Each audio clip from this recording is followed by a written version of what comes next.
dying man needs to die, as a sleepy man needs to sleep. And there comes a time when it is wrong, as well as useless, to resist.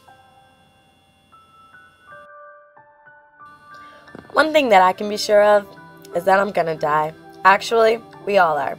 Death is inevitable. There is not one person on earth who can escape it.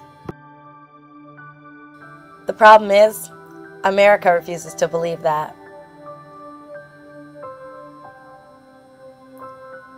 America is a death-denying culture. This is where we typically avoid all aspects of death, and we try to do any and everything we can to prevent it, which is very unbeneficial.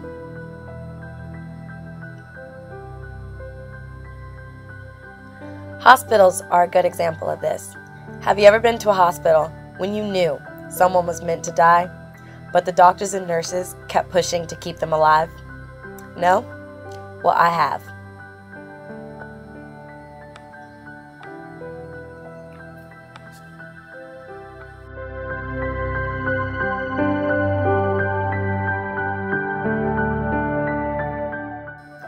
This is my grandma. She had been dying for years. Although she wasn't exactly on life support, the doctors had her on bed rest and told us not to take her out of the house.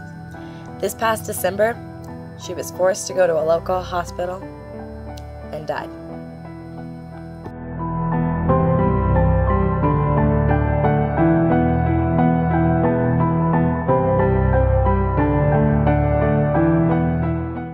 The thing was, only a few of us at a time could be in the room with her. We couldn't comfort her the way we should have been able to. There was this disconnection between us and my grandma, which made it really hard to let her go.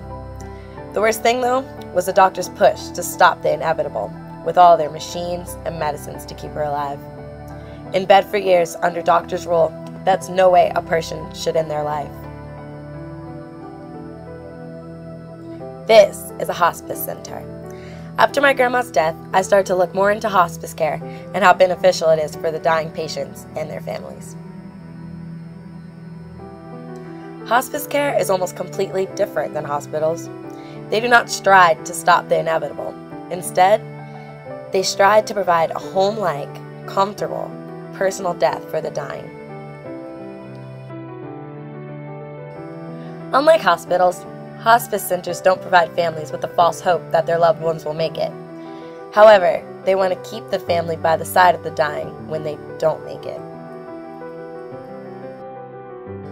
Hospice care is a beautiful thing. They allow for the family to be right beside the dying, which for most people is very helpful. Hospice centers should be encouraged, and hopefully more people use them. I wish my grandmother went to a hospice care center.